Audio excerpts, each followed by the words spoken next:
यं ब्रह्मा वरुणेन्द्ररुद्रमरुतस्तुन्वन्ति दिव्यैस्तवै वेदैः साङ्ख्यपदक्रमोपनिषदरि गायन्ति यं सामगान् ध्यानावस्थिततद्गतेन मनसा पश्यन्ति यं योगिनो यैः शान्तं न विदुषुरासुरगणा देवाय तस्मै नमः। श्रीमच्चन्दनचलचितो जलबभू शुक्लां मलां मालिका मालालङ्कितकुण्डला प्रविलसन्मुक्तावली शोभिता सर्वज्ञाननिधानपुस्तकधरा रुद्राक्षमालाधरा वाग्देवी वदनाम्बुजे वसतु मे त्रैलोक्य माता चिरम्। मुखं करोति वाचालं पङ्गुलं गयते गिरं यत्कृत्वा तमहं वन्दे परमानन्दमाधवम्। नमो भगवते तस्मै व्यासाय तस्मै जसे यश प्रसाद वक्ष्यामि नारायण कथाम्यहम्। नारायणं नमस्कृतं नरं चैव नरोत्तमं देवीं सरस्वतीं व्यासां ततो जयमुदीरयेत्। 18 पुराणहरूमध्ये स्कन्द पुराण अन्तर्गत 81,100 श्लोक रहेका छन्, जसमध्ये प्रथम खण्डलाई माहेश्वर खण्ड भनिन्छ। त्यही माहेश्वर खण्ड प्रथम उपखण्ड अन्तर्गत केदार खण्ड रहेको छ। केदार खण्डमा जम्मा 35 अध्यायहरू रहेका छन्।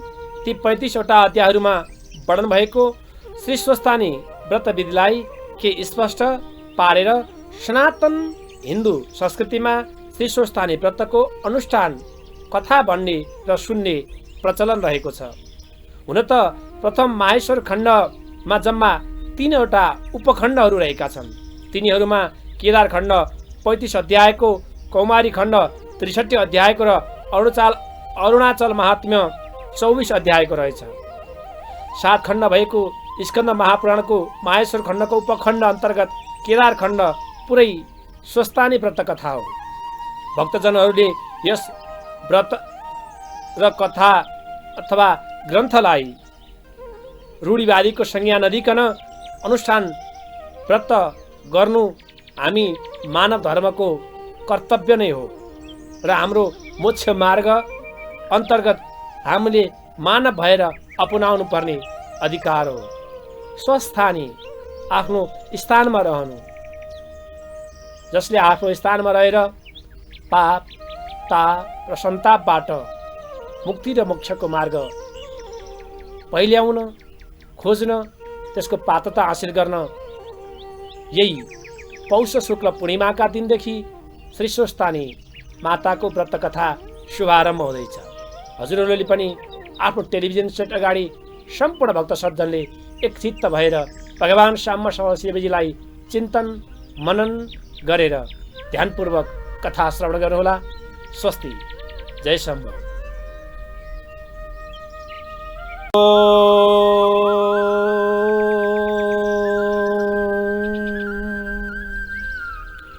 कैलासे शिखरे रम्ये नाना धातु प्रशोभिते कल्पवृक्षधनायुक्ते कामधेनु विराजिते चिन्तामण्डद्रि संयुक्ते अष्टसिद्धे समन्विते सुखासीनं जगन्नाथं ज्ञानमुद्रायुतं शिवं ब्रह्मेन्द्र विष्णुभिर्वन्दं सौम्यरूपधरं पतिं प्रणय शिरसा पृच्छत् पार्वती परमेश्वरी।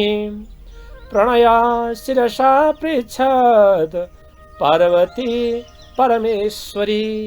श्रद्धेय श्रद्धालु भक्तजनहरू, पौष शुक्ल पूर्णिमाका दिनदेखि शुभारम्भ हुन गइरहेको यस श्री स्वस्थानी व्रत कथा अन्तर्गत हामीले सुरुभन्दा अगाडि गर्ने स्वस्थानी व्रत पूजा विधि हजुरहरूलाई संक्षिप्त रूपमा बताउँदैछौँ।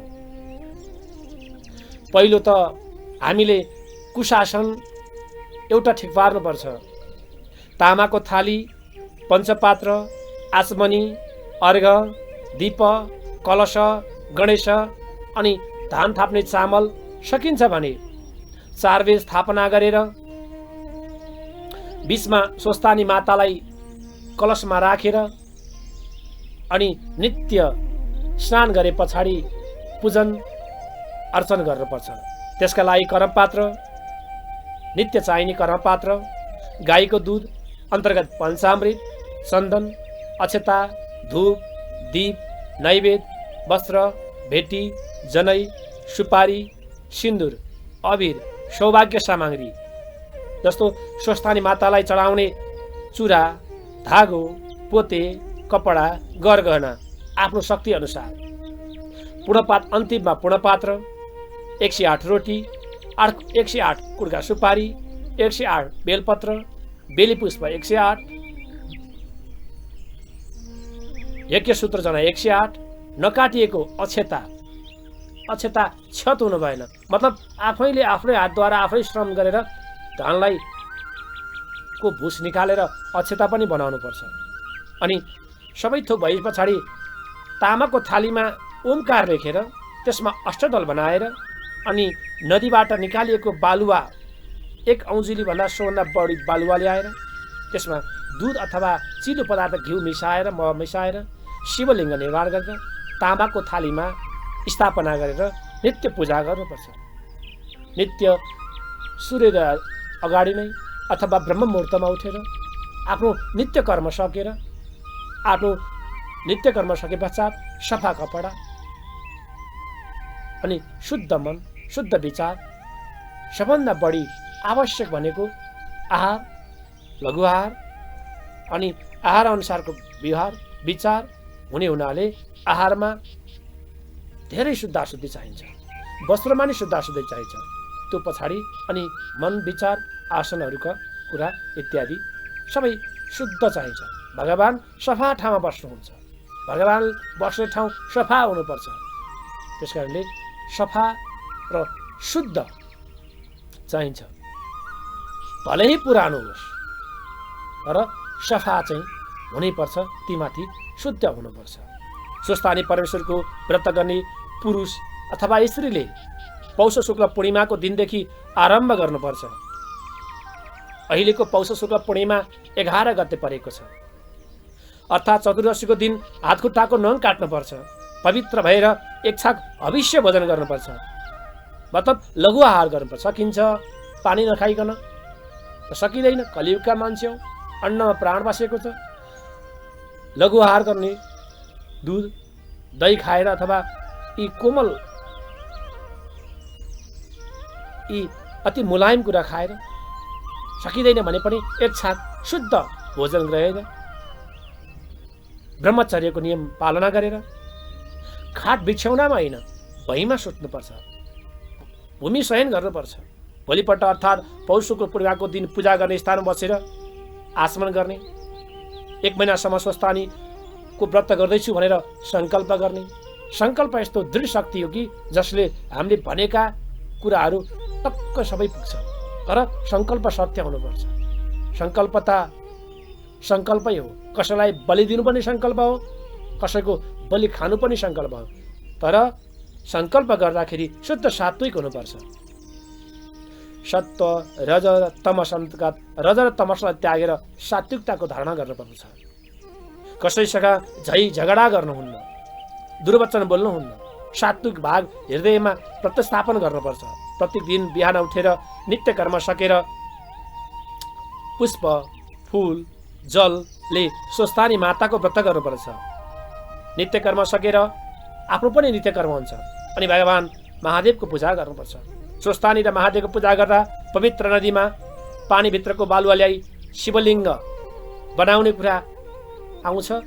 त्यो सम्भव भएसम्म त्यो नभए भने घरकै शिवलिङ्गलाई पनि पूजा गर्न सक्नुहुन्छ। त्यसलाई आह्वान गर्ने, आसन दिने कुशासन, करपात्रको पाद्य जल चढाउने, अर्घ चढाउने, पञ्चामृत चढाउने, शुद्ध जल गर्दै नित्य भक्तिपूर्वक ओम नमः शिवाय अथवा श्री शिवाय नमस्तुभ्यम भन्ने मन्त्रद्वारा ओम स्वस्थानी देव्यै भन्दै पूजा गर्नुपर्छ। यो क्रमले 1 महिनासम्म टुटाउनु हुँदैन। सधैँ एकनासित गर्दै रहन सकिन्छ भने एउटै समय, एउटै आसन को प्रयोग गर्दा अति उत्तम मानिन्छ। प्रतिदिन सूर्यास्तपछि सकेसम्म सूर्यास्त अगाडि नै खाने, नसके अभिष्यान्न भोजन स्वास्थ्य स्थिति हेरेर आफ्नो कर्म गर्नुहोला। आफ्ना इष्टमित्र बन्धुबान्धव सबैलाई कथा सुन्न बोलाउनु पर्दछ। कथा आरम्भ गर्नुभन्दा पहिले र भनिसके पछाडि धूप दीप र नैवेद्य चढाउनुपर्छ, पुस्तक पूजा गर्नुपर्छ, आफू पनि प्रसाद लिनुपर्छ। यदि व्रतको दिन प्रसाद खाइँदैन भने आफूले ग्रहण गरेर कसैलाई दिन सक्दैन, नाइ खान्न भन्नु हुँदैन। यस क्रममा जब माघ शुक्ल पूर्णिमाको दिन आउँछ अनि कथा समापन हुन्छ अनि पुनः ओमकारमा तामाको थालीमा ओमकार लेख्ने, बालुवाको शिवलिङ्ग बनाउने। अन्तिम दिन हामी त घरभित्र सम्भव हुँदैन, बाहिर गर्नुपर्छ, सामाजिक सबैजना मिलेर गर्नुपर्छ। त्यसका लागि 8 बेली पुष्प, सबैजना बेली पुष्प, तिल, जौ, रोटी के छ सकिन्छ त्यो सबै ठिक्क पार्नु पर्छ। 108 दरले चढाउनु पर्छ, सकेसम्म 108 होस्। पूजा थालो पहिले पठित ब्राह्मणलाई अथवा कसैलाई बोलाएर ल्याएको छ, भनाइएको छ, कसैले सुनाएको छ भने उसैलाई ब्राह्मणलाई डाकेर दियो, कलश, गणेश, बडो आदि सबै देवताको विधिपूर्वक पूजा गर्नुपर्छ। जानिन्छ भने आफैले, जानिँदैन भने ब्राह्मणलाई बोलाएर यी कर्म गर्नुपर्छ। यही क्रमले महिना दिनसम्म व्रत गरेको व्यक्तिले स्नान गरी पवित्र भएर शुद्ध वस्त्र पहिरी पूजा गर्ने स्थानमा आई कुशासनमा बसेर आचमन गरेर पूर्व फर्केर तामाको थालीमा वेद मन्त्रद्वारा करपात्र बनाई त्यसमा 3 टुक्रा जल अनि ओम अपवित्रो पवित्रो वा सर्वा भन्ने मन्त्रद्वारा, यहाँ वेदहरूका मन्त्र छन्, करमपात्रका मन्त्र छन्। ओम जद्देवा देवहृम भन्ने मन्त्र, ओम श्री सत्य लक्ष्मी त पत्न्या भन्ने मन्त्र, यी अनेक वैदिक मन्त्रहरू छन्। गुरुद्वारा त्यो कर्म गर्नुहुन्छ, प्रायश्चित गोदान गरेर। अनि आफ्नो के सङ्कल्प हो, के कामना हो, यदि कामनापूर्वक कर्म गरेको छ भने कामना त्यहाँ प्रस्तुत गर्नुपर्छ सङ्कल्पमा। यदि निष्कामना भयो भने भगवानका लागि अथवा मुक्ति र मोक्षका लागि र आफ्नो उद्धारको लागि भने त्यहाँ कुनै पनि वचन अथवा यो कामना सिद्धार्थ भनिरहनु पर्दैन। तपाईँ पनि आफ्नो नाम गोत्र उच्चारण गरेर आफ्नो मन वचन र कर्मले शारीरिक, मानसिक र वैचारिक सबै पाप नाश होस् भन्दै, भगवान साम्बसदायको शिवलोक प्राप्त होस् भन्दै स्वस्थ अनि परमेश्वरलाई चिन्तन मनन गर्दै आफ्नो पाप ताप र सन्ताप सबै यही धरतीमा, यही लोकमा, यही लोकलाई छाडेर परलोकमा पनि भगवानको सान्निध्यता प्राप्त होस् भनेर रातो फुल, दही, दुबो, फल, चन्दन आदिले सूर्यनारायण भगवानलाई पनि अर्घ दिनुपर्छ। ओमकार रूपमा प्राणायाम गर्नुपर्छ, परब्रह्म परमात्माको ध्यान गर्नुपर्छ, विधिपूर्वक षडान्यास गर्नुपर्छ। त्यसपछि सदाचारी आफ्ना जुन पात्रता सहितका पुरोहित ब्राह्मणलाई हजुरले पुजिरहनु भएको छ, यहाँ गर्ने र गराउने बराबर पात्रता हुनुपर्छ। भन्नेले भनिरहने, सुन्नेले सुनेरहने होइन। मैले गर्नुपर्छ भनेर सिकाउँछु भने त्यो कर्म मैले पनि गर्नुपर्छ भने भावसहित र ब्राह्मणको आदेश अनुसार निम्न प्रकारले भगवान साम्बसदा शिवजी अन्तर्गत स्वस्थानी माताको पूजन गर्नुपर्दछ। पूजा गर्दा सङ्कल्प, शुभारम्भ गर्दा सङ्कल्प, दियो पूजा, कलश पूजा, गणेश पूजा अनि षोडशोपचारले भगवती स्वस्थानी माताको पूजा गर्नुपर्छ। यसरी चिन्तन मनन ध्यान गरेर हामीले गरिएको 1 महिनासम्मको अति कठोर ब्रह्मचर्य अन्तर्गतको व्रत तपाईँको परिवार, तपाईँको परिवार अन्त आफन्त, तपाईँका छरछिमेक, तपाईँको कुल, तपाईँको सारा सम्बन्धित कुरा नाता गोताले पनि तपाईँका कारणले सबैको नकारात्मक ऊर्जा नाश भएर सकारात्मक ऊर्जाको प्रादुर्भाव हुन्छ। पूजन गर्नु मतलब सकारात्मक ऊर्जालाई प्राप्त गर्नु भने, पूजन गर्नु मतलब तपाईँका नकारात्मक विचारहरूलाई खण्डित गरेर दण्डित गर्नु हो भने, तपाईका भएका शरीरले चिताएका, शरीरले गरेका, मानसिक मनले चिताएका, वाचिक वचनले कसैसँग बोलिएका सबै पाप नाश होस् भन्नका लागि, इहलोक र परलोक सुधार्नका लागि यो स्वस्थानी व्रत कथाको 1 महिनासम्म हामी व्रत अनुष्ठान गर्छौँ। त्यसमा आहारमा धेरै ख्याल गर्नुपर्छ, अनि व्यवहार गर्दा धेरै ख्याल गर्नुपर्छ, अनि बोलिरहँदा पनि अति सजगता भएर बोल्ने काम गर्नुपर्छ। अनि भक्तिपूर्वक स्वस्थानी माता जगदीश्वर भगवान श्यामा सदाशिवजी अनि नित्य मध्याह्न कालमा पूजा गर्ने कुरा हुन्छ। सकिन्छ भने बिहान कसैले भ्याइन्छ, हामी त गृहस्थी हौँ, गृहस्थीले गरेका छुटपुट पापहरू पनि हामीले पुजेका पुरोहितले पूर्ण गर्ने हुनाले हामीले पुरोहितलाई पूजन गर्छौँ, मान्छौँ, सम्मान दिन्छौँ। किनकि त्यो पात्रता हामीसँग छैन, हामीसँग भइरहँदा पनि भएकै फरक परेन। यदि नभएको अपूर्ण पात्रता पनि पूर्ण गर्नका निम्ति पुरोहित र सदाचारी ब्राह्मण र गुरुलाई पुज्नुपर्ने कारण यो। किनकि तपाईँले के दिएको प्रत्यक्ष यो देखिन्छ, तर त्यो तपाईँका हरेक पापका अवशेषहरू, वासनाहरू चाहिँ त्यो तपाईँले दिएको वस्तुमा हुन्छ। अनि ग्रहण गर्ने व्यक्तिलाई त्यो लाग्छ, त्यो नलागोस् भन्नका लागि त्रिकाल सन्ध्या, जप, भगवत भागवत पारायण यी कर्महरू गर्नुपर्छ नित्य निरन्तर। त्यसैले शरीरमा कस्तो हुन्छ भन्दा हाम्रो शरीरमा सबै अङ्ग ठिक स्थानमा भए तिनीहरूले शोभा दिन्छन्।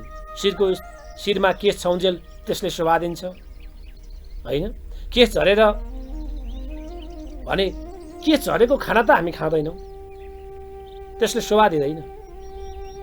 सबैले आफ्नो स्थानमा भयो भने त्यसले शोभा दिन्छ। नाकको स्थानमा नाक छ, मुखको स्थानमा मुख छ, कानको स्थानमा कान छ र पो मान्छे शोभायमान देखिन्छ, सौन्दर्यशील देखिन्छ। यदि त्यो भएन भने असौन्दर्य हुन्छ, अप्राकृतिक हुन्छ।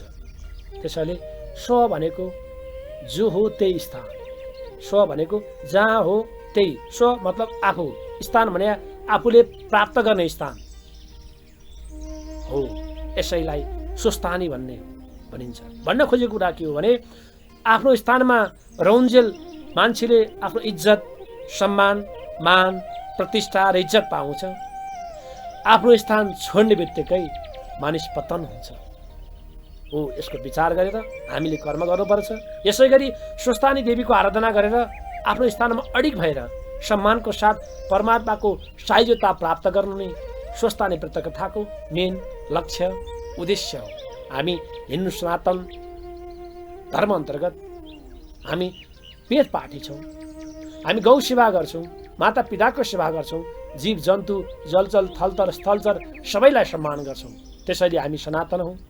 आफ्नो धर्म रक्षार्थ सकिन्छ केही योगदान गरौँ, सकिँदैन भने पनि जानेका कुरा, सुनेका कुरा नजानेलाई सिकाउँ। जति सिकायो त्यति नै बढी हामीलाई ऊर्जा प्राप्त हुन्छ।